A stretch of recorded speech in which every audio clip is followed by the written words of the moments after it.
Muito bem, voltamos aqui com a segunda parte da aula. Deixa chegar mais gente para a gente poder continuar.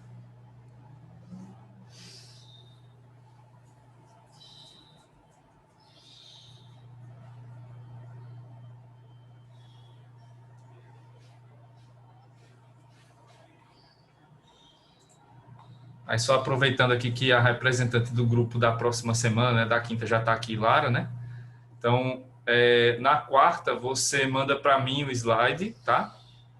Acho que você vai ser a representante do grupo também, né? Então, na quarta, vocês mandam para mim os slides, né, para eu poder compartilhar, certo? E aí vocês também me indicam lá se vão querer apresentar no começo da aula, na primeira parte, como os meninos fizeram agora, ou se na segunda parte, tá certo? Certo, professor. Mas já de antemão é na primeira mesmo. É Ah, no início que a gente vai. tudo bem, tudo bem. Então aí eu faço a mesma coisa que eu fiz hoje. Então começo rapidinho, já apresento vocês e vocês já dão sequência se apresentando, tá? Então já estejam conectadas já no iniciozinho da aula. Certo.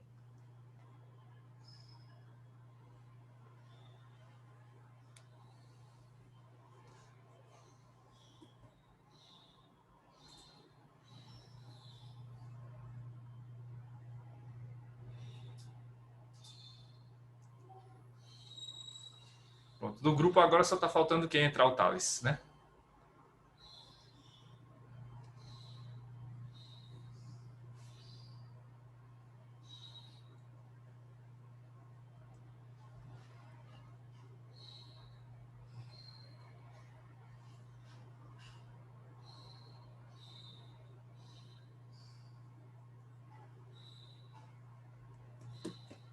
Pronto.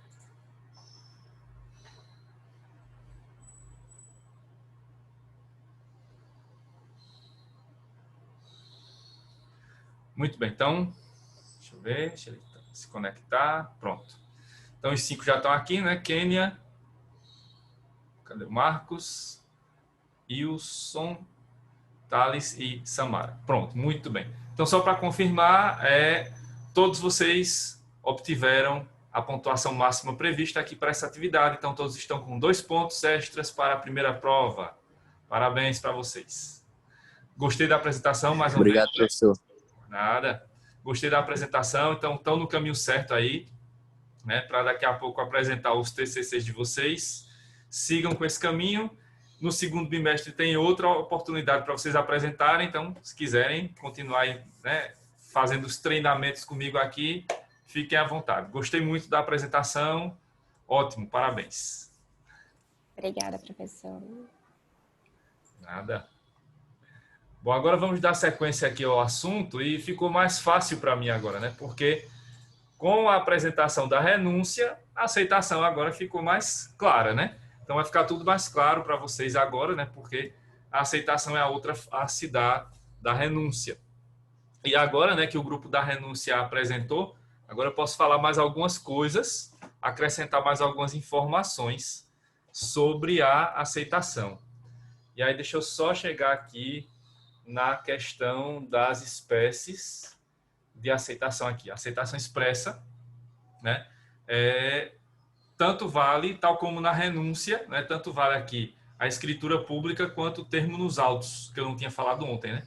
Então, aqui vale a escritura pública na aceitação expressa e também o termo nos autos do processo de inventário, certo? Então, se o processo já foi ajuizado, o herdeiro pode se manifestar lá expressamente também, né? Confirmando aí a sua anuência com relação à herança.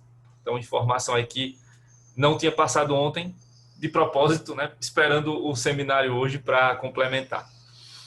Aí vimos as espécies, né? Aceitação expressa, tácita. A tácita foi a que eu falei, né? Cuidado com essa espécie, porque ela não representa atos de natureza tácita, são atos positivos e negativos, algumas ações e algumas omissões, então nem tudo aqui é tácito, né?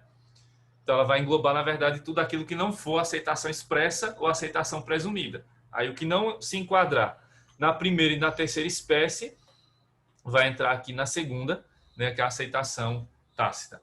E aí temos, né, paramos nessa segunda espécie, né, aceitação quanto à pessoa que se manifesta.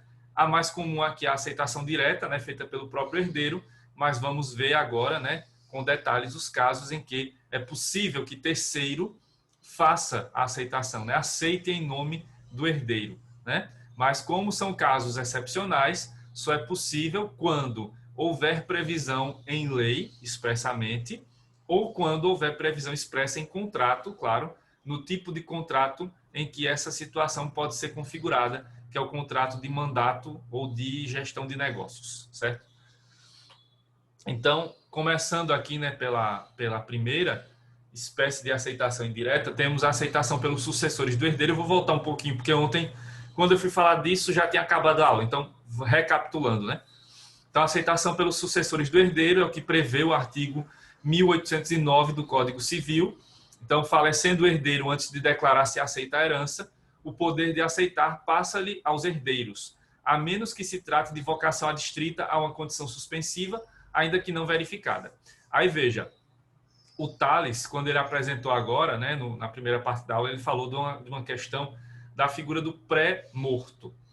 Aqui não é essa figura, tá? Aqui não ocorre essa situação. Aqui é um herdeiro que estava vivo no momento da abertura da sucessão, né, do primeiro de cujos, e ele acabou falecendo antes de declarar se aceitava ou não a herança.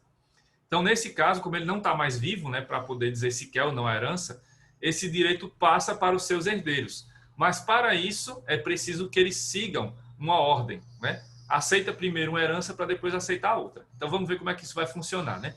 Então, os herdeiros vão, antes de declarar a herança, o poder passa, né, aos herdeiros. Aí tem que respeitar uma ordem, a não ser que, aí tem a partezinha final do artigo, a menos que se trate de vocação adstrita a uma condição suspensiva ainda não verificada. Então, havendo essa condição suspensiva, aí precisa se observar qual seria esse tipo de condição e em que situação ela se configura. Não havendo, aí segue o modelo geral, que é o que eu vou explicar agora nessa árvore genealógica que vai vir na sequência. E aí tem um parágrafo único. Os chamados à sucessão do herdeiro falecido antes da aceitação, desde que concordem em receber a segunda herança, poderão aceitar ou renunciar à primeira. Essa é a ordem que tem que se obedecer. A segunda herança, que ele está falando aqui, né, é a herança desse herdeiro que não teve tempo de aceitar a herança do primeiro de cujos. Então, são duas pessoas mortas aqui, né? E aí a primeira pessoa morta é o de cujos principal, a segunda é esse herdeiro que não aceitou. Então, os herdeiros desse herdeiro vão ter que primeiro aceitar essa herança para depois aceitar a herança principal, como eu vou mostrar agora a vocês aqui. Dessa vez eu consegui fazer uma coisinha melhor, né? Agora, já fazendo aqui uma árvore genealógica mais elaborada, né? Usando o Canva, né? Agora eu aprendi a usar o Canva. Então, inventei o nome, né? Família Santos. Aí nós temos a família Santos devidamente configurada. Patrícia e Hércules, né? Que são aí as pessoas que seriam o patriarca e a matriarca da família. Silas, Cassandra e Noêmia, que são os filhos do casal. E Davi, Fabiana e Beatriz, que são os filhos do Silas. Aí observem que tem em cada um deles, né? No caso dos falecidos, aí eu tomei o cuidado, né? Coloquei as fotinhas deles em preto e branco, né?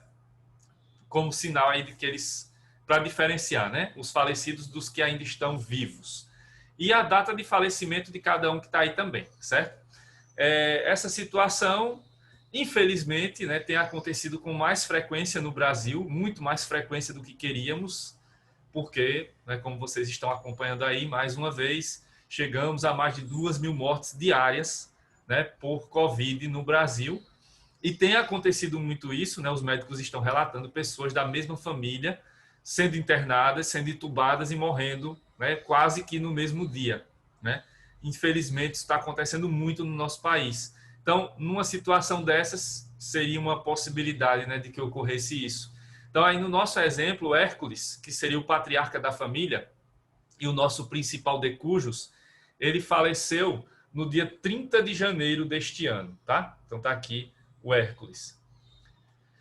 E deixou, então, a esposa, a Patrícia, e deixou os 3 filhos, Silas, Cassandra e Noêmia. excluindo a questão da esposa, né, porque ainda não é a hora de falarmos da herança da cônjuge, né? Então vamos supor que só seriam herdeiros aqui os filhos do Hércules, Silas, Cassandra e Noêmia.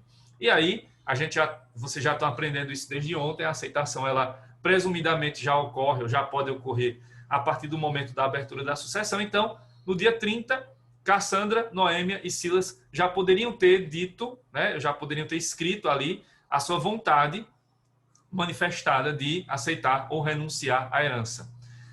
Mas o Silas não fez isso no mesmo dia, né? Então, ninguém sabe se ele ia aceitar ou se ele ia renunciar. E aí, no dia 2 de fevereiro, 3 dias depois, então, do falecimento do pai, falece o filho, o Silas. Então, o Silas morreu depois do seu pai, né? Então, não é pré-morte, é pós-morte mesmo. Então, o Silas falece depois do seu pai e não teve tempo, né, ou não se manifestou sobre se aceitava ou renunciava à herança. Então, é aí que aparece a possibilidade de que os herdeiros de Silas aceitem a herança de Hércules em seu nome. Mas para que isso aconteça, é preciso que Davi, Fabiana e Beatriz aceitem a herança do Silas. Primeiro, né? Primeiro eles aceitam a herança do pai, para depois se manifestarem em relação à nossa principal herança, voltando, para que eles aceitem a principal herança que é a do avô, que é a do Hércules, certo? Então, para que ocorra essa hipótese do artigo 1809, é preciso que Davi, Fabiana e Beatriz aceitem a herança do Silas, para que depois eles aceitem a herança do Hércules. Claro que isso aqui não está vinculado a que os três aceitem juntos, porque como a gente está vendo desde ontem e foi corroborado agora na primeira parte da aula, aceitação e renúncia são decisões individuais. São declarações são manifestações unilaterais e não receptícias de vontade. Então, Davi pode aceitar ou renunciar, Fabiana pode aceitar ou renunciar, Beatriz pode aceitar ou renunciar. Mas para que a aceitação deles valha em nome do Silas, em relação à herança do Hércules, eles precisam primeiro aceitar a herança do Silas, para depois aceitar a herança do Hércules. Tem que seguir essa ordem, tá? Então, eles não podem ir direto para a aceitação do Hércules, porque tinha a figura do Silas aí. E por que isso acontece? Porque existe outra forma, né, que não é essa, mas existirá aqui no direito das sucessões outra forma de aceitação que é direta, né? Que é a da representação, mas eu não vou falar dela agora, porque tem um grupo que vai falar sobre ela, né? Então, no direito de representação, isso vai funcionar de maneira totalmente diferente. Mas aqui não é direito de representação. Então, por não ser direito de representação, é preciso seguir essa regra. Então, primeiro, Davi, Fabiana e Beatriz vão aceitar a herança do Silas, e assim fazendo, sim, aceitaram, aí vão poder se manifestar em relação à herança do Hércules. Em relação a Cassandra e Noêmia, as outras filhas do Hércules, não vai afetar nada isso, né, em relação à questão de se aceitam ou não, porque a aceitação delas vai ser vinculada ao que elas decidirem, né, já que elas estão vivas, tá? O que pode afetar é caso os meninos aqui renunciem, né, os filhos do Silas, aí vai ser acrescida a parte da Cassandra e da Noêmia, a parte que seria do Silas. Mas em relação à decisão da aceitação, cabe a Cassandra, cabe a Noêmia decidir por conta própria se querem ou não receber a herança do Hércules. Agora, em relação ao Silas, que não teve tempo ou não se manifestou a tempo, né? Aí é preciso seguir essa regra. E só desse jeito é que é possível que os sucessores do herdeiro façam essa aceitação da herança principal. Certo, gente? Deu para compreender aí como é que funciona esse primeiro caso? Deu. Ok. Então, a segunda hipótese é a aceitação pelo tutor ou curador. Então, aí é a situação seguinte. Temos um herdeiro que é incapaz. Então, ele não pode se manifestar, né? Por ser incapaz, ele não pode se manifestar sozinho. Então, é preciso que alguém o represente nessa aceitação. E aí, quem vai fazer isso? O tutor ou curador. Por conta própria? Não, porque o 1748 determina claramente que isso é mediante autorização judicial, não é isso? Então, o 1748 prevê, compete também ao tutor, com autorização do juiz, aceitar por ele heranças, legados ou doações, ainda que com encargos. Então, é uma das funções, né, do tutor e também do curador, porque tem lá um dispositivo, né, no artigo seguinte que prevê que o curador tem funções semelhantes à do tutor.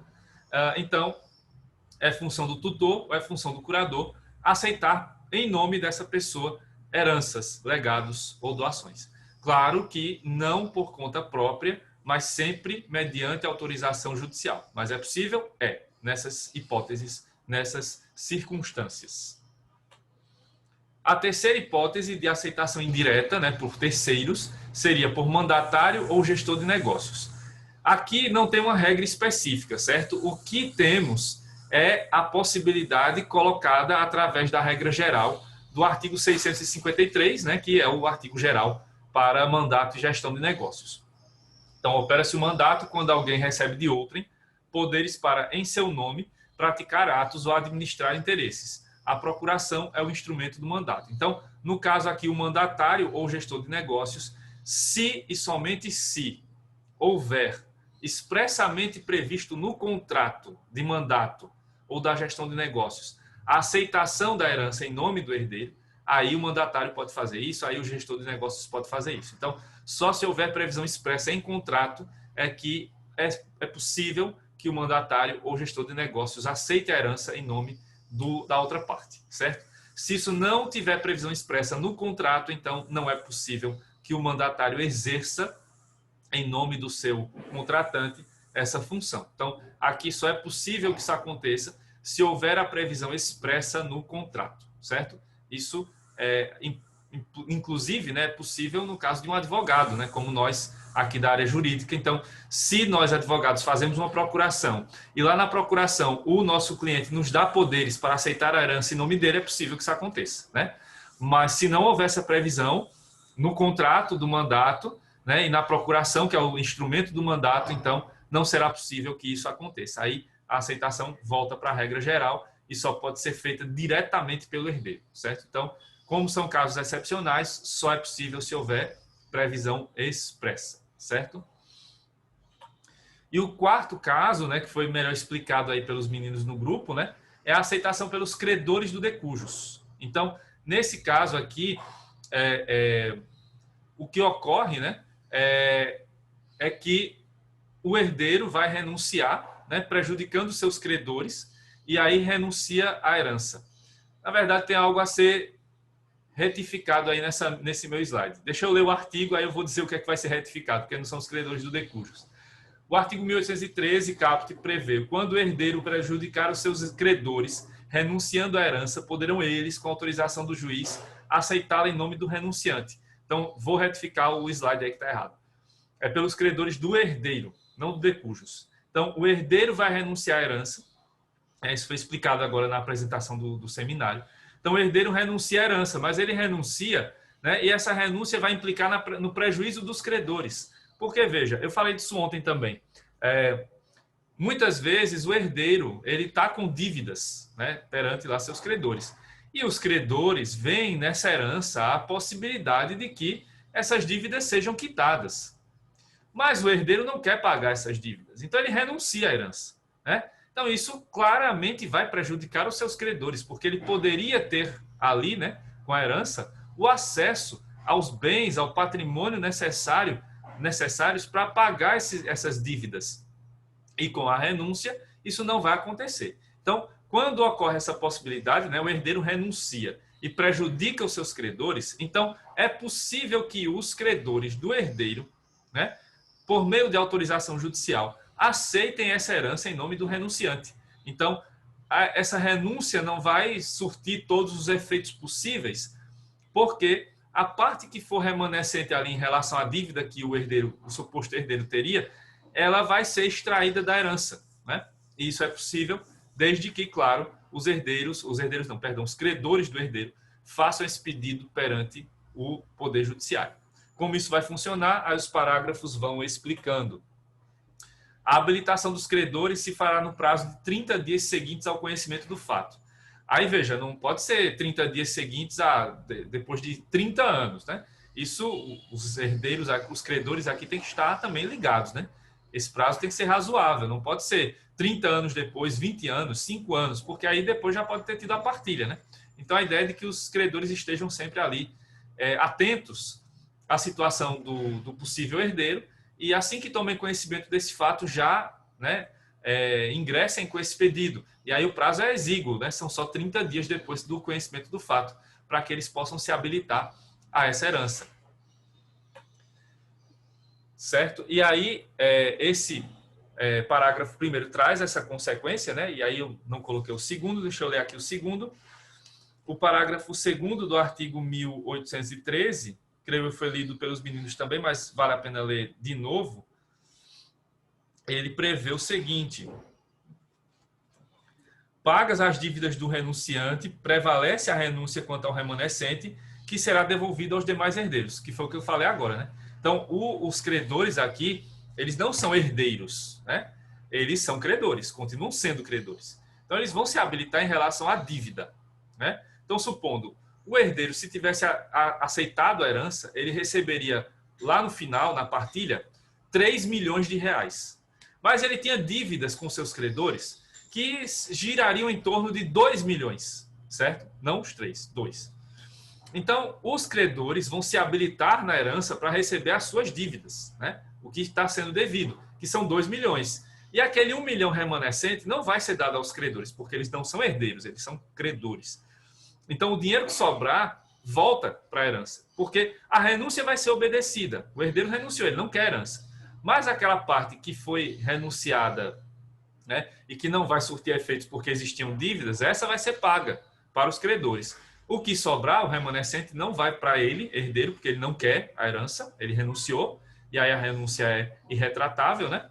Então, irrevogável. Então, esses 1 milhão de reais voltam lá para o acervo hereditário originário, certo? Então, aqui a habilitação dos credores é apenas para receber os valores pertinentes às suas dívidas, e não para receber a herança no lugar do herdeiro, certo? Então, aqui não é bem uma aceitação, né? Porque eles não vão entrar no lugar do herdeiro para isso. Eles vão apenas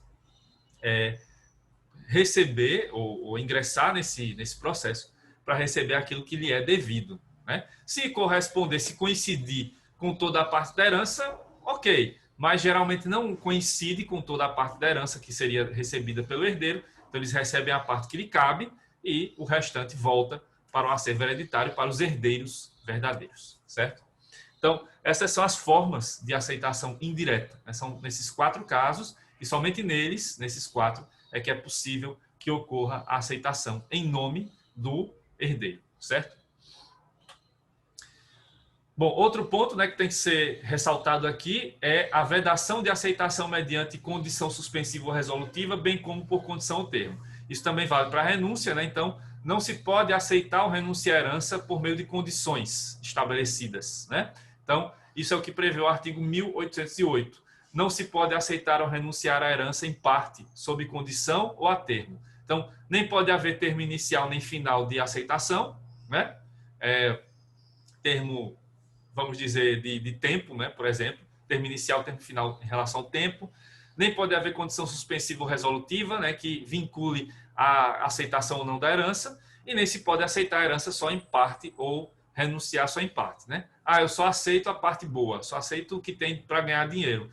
Dívidas eu não quero. Não. Quando você vai aceitar a herança, você vai aceitá-la no todo, com ônus e bônus. E essa questão de ter condições, isso não vai vincular a aceitação. Termos inicial e final para aceitação também não são possíveis aqui, certo? Então, essas questões não têm cabimento na aceitação. Então, não podem vincular uma decisão que é unilateral e não receptícia.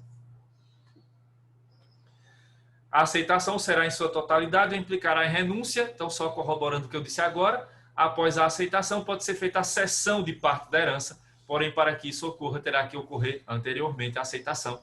É o que veremos no próximo assunto. Quando eu falar de cessão, aí veremos que primeiro o herdeiro aceita para depois ceder, né? Por isso que agora, né, há pouco, eu perguntei lá ao Marcos, né, qual seria a real renúncia, porque a renúncia translativa, né, que a doutrina chama dessa maneira, não é renúncia, é cessão, que é essa que eu vou explicar no próximo assunto. Indivisibilidade da aceitação da herança. Então, corroborando o que eu falei agora há pouco, a regra geral, ou aceita-se a herança por inteiro, ou renuncia-se por inteiro, certo? Então, você não pode escolher que partes da herança você vai aceitar, que partes você vai renunciar. Não se aceita a herança em parte, somente créditos, recusando os débitos, por exemplo. Isso acontecia lá no direito romano, né? O herdeiro podia escolher se queria só créditos e não débitos, mas agora já não é possível, né? Há muitos séculos que não é mais possível. Então, quando o herdeiro aceita a herança, ele tem que estar consciente ali de que ele aceitando, vai aceitar tudo que está na herança, tanto a parte boa quanto a parte ruim, né? Tanto créditos quanto débitos, tanto bônus quanto ônus. Como eu falei, é a regra geral, porque tem a exceção, né, que é prevista no artigo 1808, parágrafo 2º do Código Civil.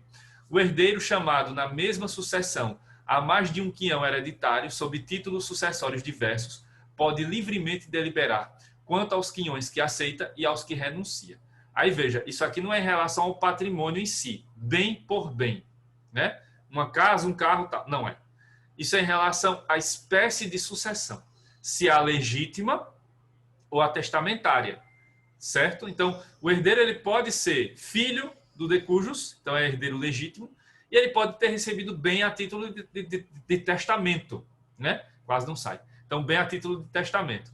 Então, ele pode ter aqui herança legítima e testamentária. Aí ele pode, por esse artigo 1808, parágrafo 2º, escolher se quer ser herdeiro legítimo ou testamentário, ou os dois, ou nenhum, renunciando a tudo.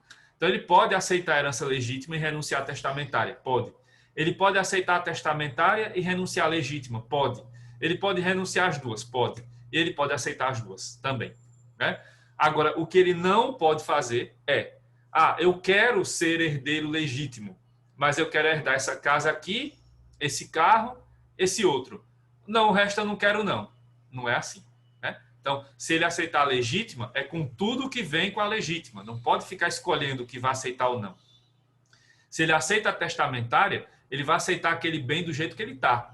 Eu só quero se ele for reformado, né? É uma casa que está com uma parede rachada. Não, eu quero só se fizer a reforma. Não, não é assim. Você vai aceitar a casa do jeito que ela tiver. Se ela cair no meio do caminho, né? Se ela caiu lá no meio desse inventário, acabou sendo demolida. Se era uma casa, por exemplo, aqui de Maceió, no bairro do Pinheiro, né? Ou em outros bairros que estão sendo atingidos, Mutange e tal, e acaba sofrendo com isso, vai sofrer com isso também o herdeiro durante a vigência ali, durante a tramitação do processo de inventário. Vai, né? Até a partilha vai sofrer com isso. Então, ele não pode ficar escolhendo, né? Eu quero a parte boa, a parte ruim, não. Não é assim. Então, ele herda o que ele aceitar, né? E aí, o que ele pode escolher é: aceito receber a herança legítima, aceito receber a testamentária, aceito receber as duas, ou renuncio às duas, ou renuncio à testamentária e aceito a legítima, ou vice-versa. Mas ele não pode, dentro dessas heranças, ficar escolhendo o que vai receber e o que não vai receber, certo? Então, que fique bem claro isso, não pode haver essa escolha pontual, né? Sobre quais bens vai ficar, com aquele herdeiro vai ficar, e quais bens ele não vai ficar. Não é possível isso, certo? Então, quando ocorre mais de um quinhão hereditário a ser herdado, o herdeiro pode optar por aceitar um e renunciar ao outro, casos em que é possível aceitar a legítima e renunciar à testamentária, ou ao legado e vice-versa. A gente está ouvindo falar de legado, né? Mais de uma vez aqui, legado entra na sucessão testamentária, certo? Então, os legados estão dentro dos testamentos. Então, quando se fala em legado, está se falando em sucessão testamentária, porque só temos duas grandes espécies de sucessão: a legítima, que é a que estamos estudando, né, com mais afinco, e a testamentária, que vem na segunda parte aí do nosso semestre, né? Bom, outro ponto importante aqui é a irretratabilidade da aceitação.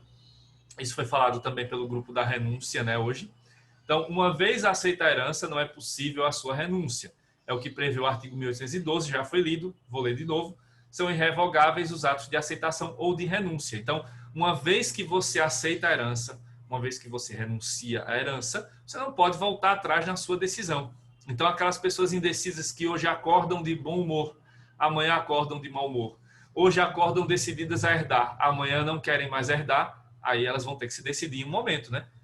E a partir do momento que elas tomam a decisão, então não dá mais para voltar atrás. Então, uma vez que você aceita a herança, essa decisão é definitiva. Uma vez que você renuncia, essa decisão é definitiva. A não ser que, claro, essa decisão tenha sido tomada de maneira, né, por meio de coação, por exemplo, né, alguma questão ilícita. Aí dá para fazer uma anulação, uma nulidade desse ato. Mas se houve aqui a possibilidade de manifestação plena e manifestação consciente de vontade do herdeiro, então não há motivo para que se revogue uma aceitação ou uma renúncia de herança. Então, uma vez aceita a herança, não se pode voltar atrás. Uma vez renunciada a herança, não se pode voltar atrás. Certo, gente? Tá dando para entender até agora?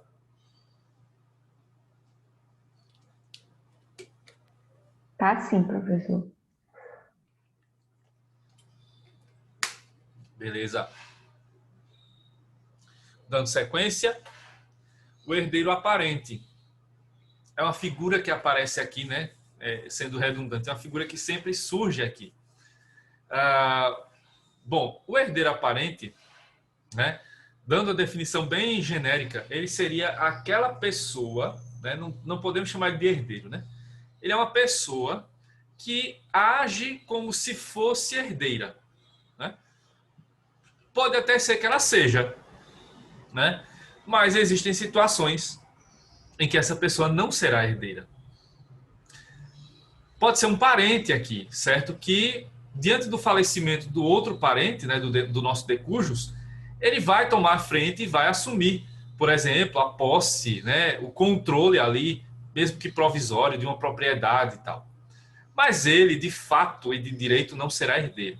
Pode ser, por exemplo, o caso, é o irmão do falecido, mas o falecido tem filhos, né? E aí, na ordem de vocação hereditária, quem prevalece são os filhos e não o irmão, né, do falecido. Então, ele pode administrar ali os bens e tal, né? Ele é um parente, mas nem sempre ele será um herdeiro. Então, ele é um herdeiro aparente, né? Ele parece ser herdeiro, mas provavelmente ele não será herdeiro, né, quando o inventário se configurar. Então, existe uma discussão doutrinária sobre os atos praticados por esse herdeiro aparente, né, enquanto ele administra provisoriamente ali a herança ou uma parte da herança. Então, existe essa discussão aqui sobre a natureza viciada da aceitação, desse caso, né? Se ela poderia implicar em a anulação, ineficácia ou revogação da aceitação, né? Bom, primeiro, em muitos casos aqui, nem vai se chegar a essa questão de se discutir se há ou não aceitação da herança em si, porque essa pessoa nem herdeira será, né? Pode ser um colateral, pode ser um amigo, né, que não é nem parente. Então, nem se chega muitas vezes à aceitação aqui, a se discutir a aceitação. E aí fica se discutindo mais qual seria a consequência do próprio ato praticado pelo herdeiro aparente, né? Se ele vai implicar em anulação, ineficácia ou revogação. Geralmente, aqui, né, na prática, se esses atos não implicaram em prejuízo para os herdeiros, né, legítimos, não vai haver anulação, nem ineficácia, nem revogação de atos, né? E é possível, inclusive, que esse herdeiro aparente possa, né, no momento posterior, se ele gastou dinheiro com isso, se ele teve despesas e tal, que ele até peça, né, ressarcimento por isso, o recebimento de um valor, né, referente ali aos trabalhos que ele fez, enfim. É possível, né? Agora a discussão fica em relação a se os atos que ele praticou trouxeram prejuízos para os herdeiros. Por exemplo, ele vendeu uma fazenda, né? É como se fosse herdeiro, mas ele não podia fazer isso, né? Então aí o que é que acontece? Esse ato é anulado, esse ato é ineficaz, esse ato é revogado. Então a doutrina discute bastante sobre isso. O fato é que esse ato terá que ser realmente revogado, né? Ele não poderá surtir efeitos. Inclusive ele vai mais além do que ser a mera anulação, ele pode ser nulo, de pleno direito mesmo, né? E claro, não produzirá efeitos, será ineficaz. Então há essa discussão na doutrina, só apresentando aqui para vocês, porque isso vai aparecer depois aqui, né, em outros momentos, né, essa discussão sobre o herdeiro aparente, ela volta e meia aparece aqui, né, no direito das sucessões. E aí tem uma posição interessante, apesar de ser dissonante, né, uma posição minoritária, que é a da Maria Berenice Dias, né, que, segundo a autora, nada ocorre, pois não há como existir aceitação se não existir herança a ser aceita. Neste caso, se a herança prossegue, quem tem que ser anulado, declarado nulo, é o inventário, não a aceitação, produzindo efeitos retroativos à data da abertura da sucessão e da aceitação. Aí a Maria Berenice Dias vai mais além, né? E ela leva em consideração a questão de se ter uma aceitação da herança por parte de um herdeiro que não pode aceitá-la, né? Aí, nesse caso, como ela falou lá no começo, né? Eu já disse isso aqui, né? Que a aceitação é um nada jurídico, então, na visão dela, nada ocorre aqui. É como se esse ato não tivesse existido. Seria um ato inexistente.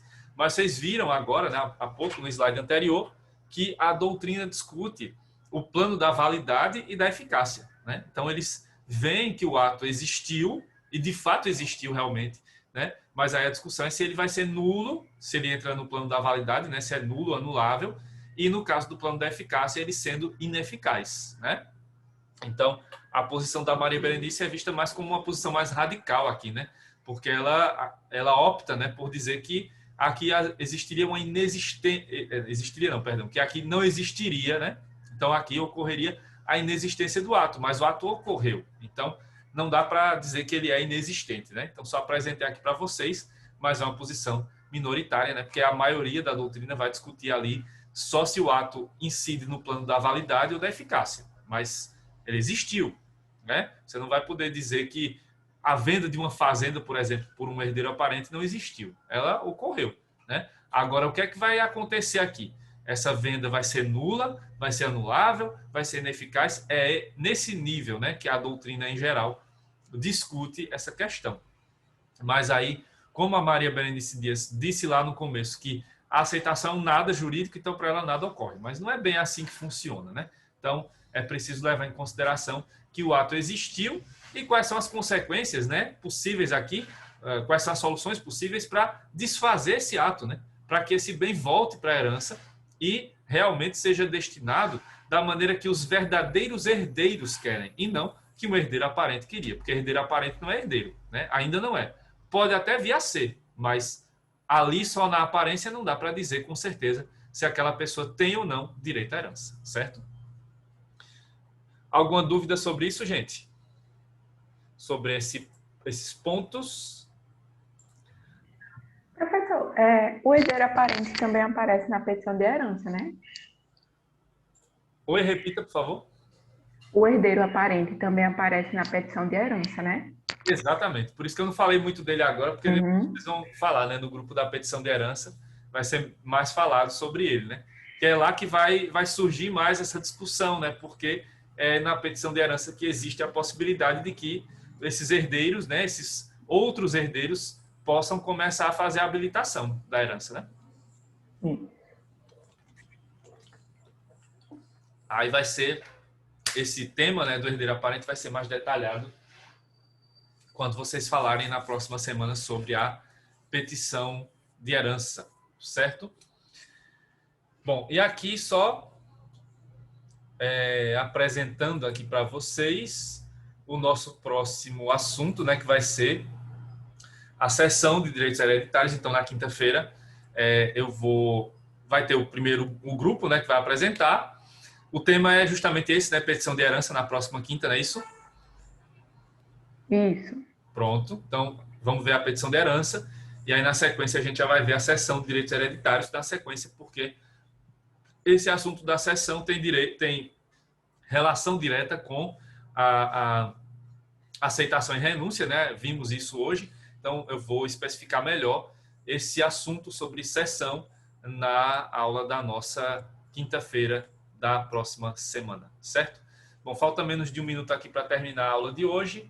Então, pessoal, bom fim de semana para vocês. Continuem aí se cuidando, porque a Covid está pegando, né, aqui no estado de Alagoas. Então, se cuidem direitinho. E a gente se vê na próxima quinta. Bom fim de semana para vocês. Tchau, tchau. Tchau.